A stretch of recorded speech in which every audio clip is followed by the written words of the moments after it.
प्रश्न नंबर 2, निम्नलिखित सभी खंडों को हल कीजिए। दूसरा प्रश्न में भी हमारे 5 खंड क ख ग घ अंग दिए होते हैं और इन 5 क्वेश्चनों के लिए हमें एक एक अंक मिलता है, अर्थात 5 क्वेश्चनों के लिए हमें बोर्ड एग्जाम में 5 अंक मिलता है। तो पहला प्रश्न रहा कि सिद्ध कीजिए कि फलन एफ एक्स बराबर एक्स क्यू माइनस 3 यदि x less than equal to 2, जबकि एक्स स्क्वायर प्लस 1 यदि यक्स ग्रेटर देन 2, यक्स बराबर 2 पर फलन सतत है। इसके लिए आपके बोर्ड एग्जाम में 1 अंक मिलते हैं। तो चलिए इस प्रश्न को हल करते हैं। तो हमारा यहाँ पर प्रश्न रहा, प्रश्न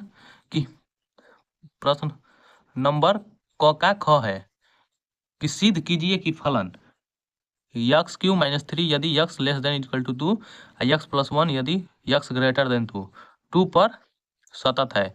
तो इस फलन को सतत है 2 पर हमें सत्यता की जांच करनी है।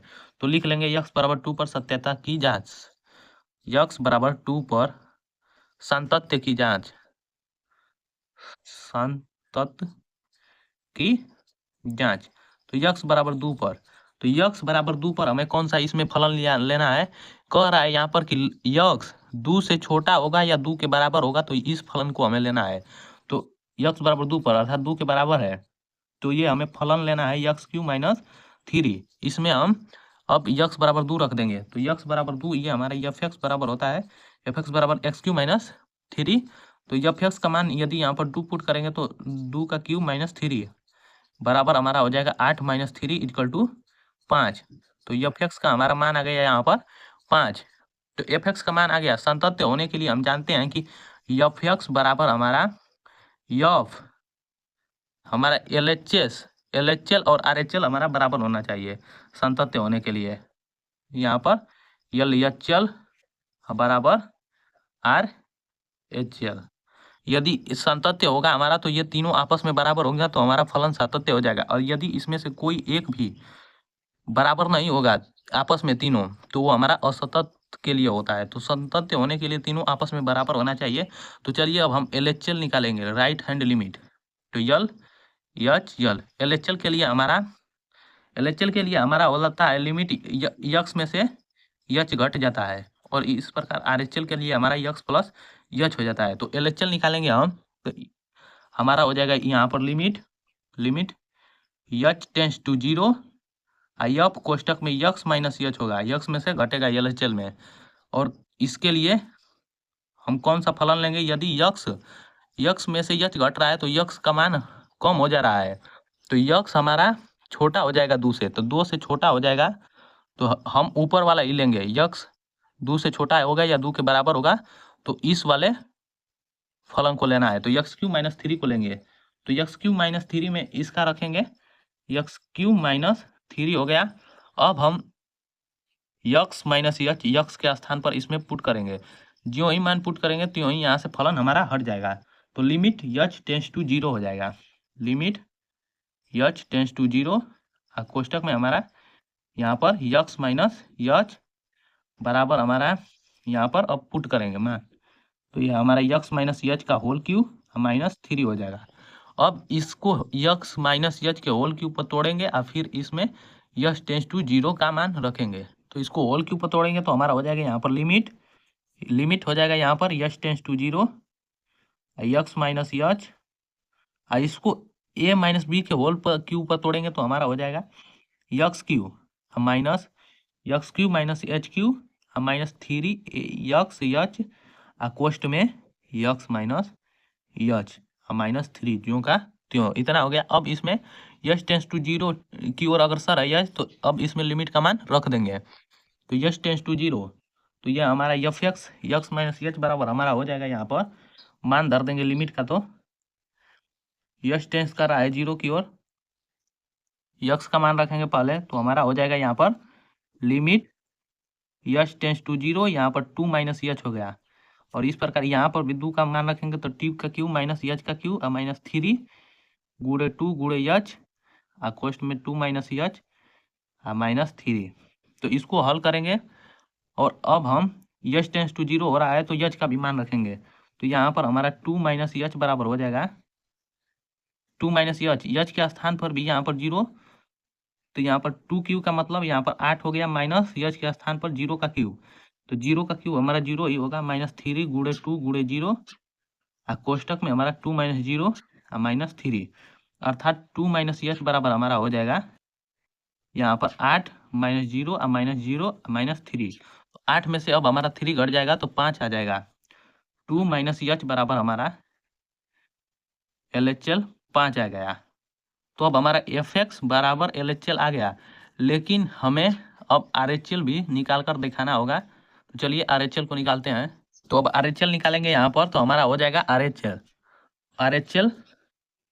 RHL बराबर हमारा होता है, इसमें यक्स प्लस यच होता है, तो limit h tends to 0 f कोष्टक में यक्स प्लस यच। तो यक्स प्लस यच, तो यदि यक्स का मान 2 से अधिक, यक्स मतलब यक्स के स्थान पर हमारा 2 है और 2 में कुछ जोड़ देंगे तो 2 से अधिक हो जाएगा। तो 2 से अधिक के लिए हमारा यहाँ पर दिया गया है, देख लीजिए यहाँ पर, कि यदि फलन 2 से बड़ा होगा यक्स का मान, तो इसके लिए यक्स स्क्वायर प्लस 1 लेंगे। तो यहाँ पर यक्स स्क्वायर प्लस 1 को ही लेंगे, बराबर हमारा यक्स स्क्वायर प्लस 1, इतना हो गया। तो अब इसमें हम limit h tends to 0 f कोष्टक में यहाँ 2 प्लस यच, अब इसमें भी 2 का मान रख देंगे तो हमारा हो जाएगा 2 का स्क्वायर प्लस 1। तो limit h tends to 0 2 plus h बराबर हमारा हो गया 415 हो जाएगा हमारा। यहाँ पर पहले यक्स स्क्वायर प्लस यच है, तो यहाँ पर यक्स प्लस यच अर्थात यक्स प्लस यच में हम यक्स के भी स्थान पर यक्स प्लस यच रखेंगे, तो यहाँ पर हमारा यक्स प्लस यच होगा। देख लीजिए यहाँ पर थोड़ा सा ये मिस्टेक हो गया है हमसे। यहाँ पर सबसे पहले यहाँ पर limit h tends to 0 f कोष्टक में यक्स प्लस यच, और ये हमारा हो जाएगा यक्स स्क्वायर प्लस 1 दिया गया है। तो यहाँ पर भी यक्स प्लस यच रख ले हैं, तो यहाँ पर यक्स के स्थान पर भी यक्स प्लस यच रखेंगे, टेंस टू 0 यहाँ पर यक्स प्लस यच। जो ही यक्स प्लस यच का मान रखेंगे तब त्यों ही यहाँ से फलन हमारा हट जाएगा। तो ये हमारा यक्स प्लस यच का होल स्क्वायर अब प्लस 1। अब होल स्क्वायर पर इसे तोड़ लेंगे, फिर यच का मान रख देंगे, तो ये हमारा यक्स प्लस यच बराबर हमारा हो जाएगा यहाँ ए प्लस बी का होल स्क्वायर है, तो a square plus b square plus 2ab, तो 2x यच प्लस 1, इतना हो गया। तो अब इसमें हम यक्स का मान पुट करेंगे, तो लिमिट यच टेंस टू 0 ये हमारा यक्स प्लस यच, तो यहाँ पर यक्स का मान रखेंगे तो 2 प्लस यच हो जाएगा हमारा, और ये 2 का स्क्वायर होगा यहाँ पर प्लस यच स्क्वायर प्लस 2 गुणे यच प्लस 1, इतना हो गया। तो अब यच का मान पुट कर देंगे, तो ये हमारा लिमिट यच टेंस टू 0 हट जाएगा, तो 2 प्लस यच बराबर हमारा यहाँ पर 4 प्लस 0 का स्क्वायर प्लस 4 गुणे 0 प्लस 1 हो जाएगा, अर्थात 2 प्लस एच का हमारा मान आ गया। RHL लिमिट का मान हमारा 2 प्लस एच बराबर 4 प्लस 1, अर्थात 2 प्लस एच का मान आ गया हमारा 5। तो इस प्रकार को हो सकते हैं कि हमारा FX का मान है वो LHL के भी बराबर है और RHL के भी बराबर है, और इन तीनों का मान 5 के बराबर है, अर्थात फलन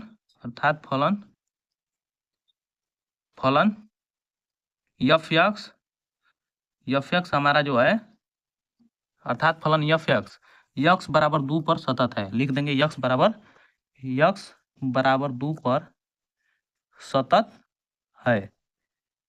यही हमारा इस प्रश्न का आंसर हो गया है। तो अब चलिए दूसरे प्रश्न के दूसरे खंड ख को देखते हैं। तो हमारा यहाँ पर ख नंबर यहाँ पर प्रश्न रहा है कि वक्रों के परिवार y बराबर a sin x plus b जिसमें a और b स्वच्छ अचर हैं का अवकल समीकरण ज्ञात कीजिए। तो इसका हमें अवकल समीकरण ज्ञात करना है y बराबर a sin x plus b का।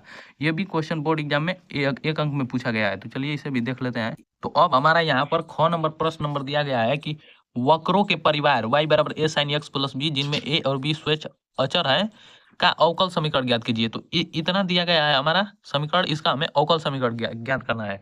तो अवकल समीकरण ज्ञात करने के लिए हम जानते हैं कि जो दिया गया है यहाँ पर a और b स्वच्छ अचर राशि है। तो अचर राशि जितनी बार, सबसे पहले तो जो दिया गया है उसे उतार लेंगे, तो a sin x plus b। अब इसमें कहा रहा है कि a और b स्वच्छ अचर राशि है, स्वच्छ अचर राशि, तो जो ए और बी स्वेच्छ अचर राशि है, ए और बी, तो जितनी स्वेच्छ अचर राशियां होती हैं उतनी बार इसका अवकलन किया जाता है अवकल समीकरण ज्ञात करने के लिए। तो एक बार इसका अवकलन करेंगे, एक बार अवकलन करेंगे तो इसे dy अपन dx लिखेंगे। तो dy अपन dx बराबर ए अचर पद है तो बाहर हो जाएगा साइन एक्स प्लस बी। तो साइन का अवकलन करेंगे तो साइन का हम अवकलन जानते हैं कि साइन का अवकलन हमारा कॉस होता है। तो कॉस एक्स प्लस बी, अब बगल में हमारा एक्स प्लस बी का अवकलन हो जाएगा। एक्स प्लस बी का बगल में अवकलन यहाँ पर कर लेंगे तो यक्स का 1 हो जाएगा, जबकि बी अचर पद है तो इसका 0 हो जाएगा, इंटू 1 होगा। तो 1 से कोई फर्क नहीं पड़ेगा। तो ए कॉस एक्स प्लस बी, ये एक बार हम अवकलन किए तो हमारा इतना आ गया। अब ए और बी स्वच्छ अचर राशि है तो दो अचर राशि सी है, तो एक बार अवकलन किए तो ये, और फिर पुनः एक बार अवकलन करेंगे तो डी स्क्वायर अपन वाई अपन डी एक्स स्क्वायर बराबर ए अचर पद है तो ये भी बाहर निकल जाएगा। तो ए कॉस एक्स प्लस बी, तो कॉस का अवकलन जानते हैं कि माइनस साइन होता है, तो माइनस ए साइन कोष्ट में एक्स प्लस बी, इतना हो गया। इतना हो गया तो हम जानते हैं यहाँ से कि हमारा यह ए साइन एक्स प्लस बी, इसे मान लीजिए समीकरण ए साइन एक्स प्लस बी और यहाँ पर माइनस ए साइन एक्स प्लस बी। तो ए साइन एक्स प्लस बी के स्थान पर हमारा वाई है तो इसके स्थान पर वाई लिख देंगे तो हमारा हो जाएगा डी स्क्वायर वाई अपन डी एक्स स्क्वायर बराबर माइनस चिन्ह को रहने देंगे और इसके स्थान पर वाई पुट कर देंगे, क्योंकि यहाँ पर वाई बराबर दिया गया है ए साइन एक्स प्लस बी, इतना से। अब हो जाएगा, इसको इधर लाएंगे तो हमारा हो जाएगा डी स्क्वायर वाई अपन डी एक्स स्क्वायर बराबर डी स्क्वायर वाई प्लस, इसको इधर लाएंगे तो प्लस बराबर 0। यही हमारा अवकल समीकरण हो जाएगा, यही आंसर हो जाएगा इस प्रश्न का कि डी स्क्वायर वाई अपन डी एक्स स्क्वायर बराबर हमारा प्लस वाई बराबर 0। इस यही अवकल समीकरण, अभीष्ट अवकल समीकरण हमें प्राप्त हुआ है। अब चलिए ग नंबर प्रश्न नंबर को देखते हैं। तो हमारा ग प्रश्न नंबर यहाँ पर दिया गया है कि सिद्ध कीजिए कि, ग देखिए यहाँ पर, सिद्ध कीजिए कि f1 बराबर f2 बराबर 1 तथा x ग्रेटर देन 2 के लिए fx बराबर x माइनस 1 द्वारा परिभाषित फलन f n relation to n आच्छादक है परंतु एकैकी नहीं है। तो ये क्वेश्चन भी बोर्ड एग्जाम में 1 अंक में ही पूछा जाता है। तो चलिए सिद्ध करते हैं कि ये आच्छादक है परंतु एकैकी नहीं है। चलिए अब हमारा ग नंबर प्रश्न नंबर रहा कि सिद्ध कीजिए कि f1 बराबर f2 बराबर 1 तथा x ग्रेटर देन 2 के लिए fx बराबर x माइनस 1 द्वारा परिभाषित फलन f संबंधे नेचुरल नंबर n से natural number belong to natural number आच्छादक है परंतु एकैकी नहीं। इसको सिद्ध करना है कि x ग्रेटर देन 2 के लिए fx बराबर x माइनस 1 द्वारा परिभाषित फलन एक आच्छादक फलन है लेकिन एकैकी फलन नहीं है। तो इसको सिद्ध करने के लिए जो जो दिया है वो लिख लेंगे। तो यहाँ पर दिया है f1 का मान भी एक दिया है, जबकि f2 का भी मान हमारा एक ही दिया है क्योंकि दोनों आपस में बराबर है। और f बराबर x ग्रेटर देन 2 के लिए हमारा दिया है fx बराबर x माइनस 1 और हमें इतना आच्छादक है जबकि एकैकी नहीं है। तो यदि f1 बराबर 1 दिया है और f2 बराबर हमारा 1 ही दिया गया है तो f1 के लिए हम मान निकालेंगे। यहाँ पर सबसे पहले इसमें x ग्रेटर देन 2 के लिए fx बराबर हमारा इतना दिया है तो इसमें 1 रख कर f1 का मान निकालेंगे। तो यहाँ पर f1 रखें इस फलन में तो हमारा 1 माइनस 1 अर्थात f1 का मान हमारा 0 आ गया। अब यहीं पर हम 2 रखकर चेक करेंगे तो f2 यदि हम निकाल रहे हैं तो यहाँ पर 2 माइनस 1 हो जा रहा है तो f2 का मान हमारा 1 आता है इस प्रकार। तो f1 का मान हमारा 0 और f2 का मान हमारा 1 आ गया। तो हम सबसे पहले जानेंगे कि एकैकी और आच्छादक होता क्या है। तो एकैकी फलन उसे कहते हैं कि फलन fx एक ऐसा फलन हो कि संबंध fx बराबर f2 जहाँ x1 तथा x2 तो फलन एक एकैकी फलन होता है। तो यहाँ पर हमारा एकैकी फलन की यदि फलन x से y हो, ऐसा फलन हो कि संबंध है fx1 तथा fx2 जहाँ x1 और x2 x के एलिमेंट हो तो f1 एक एकैकी फलन होगा। अर्थात कहने का मतलब यह है कि fx1 और fx2 आपस में बराबर हो तो वह एक एकैकी फलन होगा तो यहाँ पर हमारा F1, यहाँ पर हमारा F1 इजकल टू F2 आपस में बराबर नहीं है, अतः यह एक एकाकी फलन नहीं होगा। तो यह हम कह सकते हैं कि यह एक आच्छादक फलन है, जबकि एक एकाकी फलन नहीं है। तो अब हम इतना दर्शा दिए तो लिख सकते हैं कि F n belong to n एक आच्छादक फलन है, जबकि एकाकी नहीं। ये यदि हमारा एकाकी फलन में वह होता है कि Fx1 और Fx2 दोनों का मान आपस में बराबर होना चाहिए, तो वह एक एकाकी फलन होता है। जबकि दोनों में आपस में बराबर नहीं हो तो वो दूसरा फलन हो जाता है। तो इसलिए यह फलन एक आच्छादक फलन है, जबकि एकाकी फलन नहीं है। तो चलिए अब दूसरे प्रश्न के घ नंबर वाले प्रश्न को देखते हैं। तो हमारा यहाँ पर घ नंबर प्रश्न रहा कि यदि 2PA बराबर PB बराबर 5/13 और PA/B बराबर 2/5, तो PA यूनियन B ज्ञात कीजिए। यह प्रश्न भी बोर्ड एग्जाम में 1 अंक में ही दिया गया है। तो चलिए इसे भी हल करते हैं। तो हमारा खंड घ है कि यदि 2PA बराबर PB बराबर 5/13 और PA/B बराबर 2/5, तो PA यूनियन B का मान ज्ञात करना है। तो सबसे पहले जो दिया गया है उसे लिख लेते हैं। तो 2 यहाँ पर P है और कोष्टक में A, 2PA बराबर यहाँ पर 5/13 दिया गया है। इसी प्रकार हमारा PB बराबर भी हमारा 5/13 हो जाएगा। और हमारा यहाँ पर PA/B बराबर हमारा 2/5 दिया गया है। तो अब हम चलिए हल करते हैं। चूंकि हम जानते हैं, यहाँ पर लिखेंगे, जानते हैं कि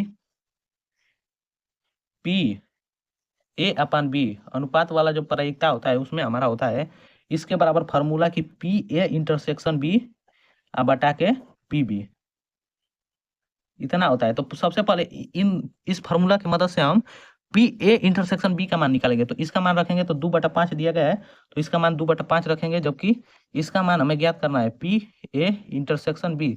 इससे हमारा PA इंटरसेक्शन B निकलेगा, जबकि हमको PA यूनियन B का मान चाहिए। तो यहाँ पर PB का मान रखेंगे तो 5/13 है, तो 5 यहाँ पर 13 रखेंगे, 5/13।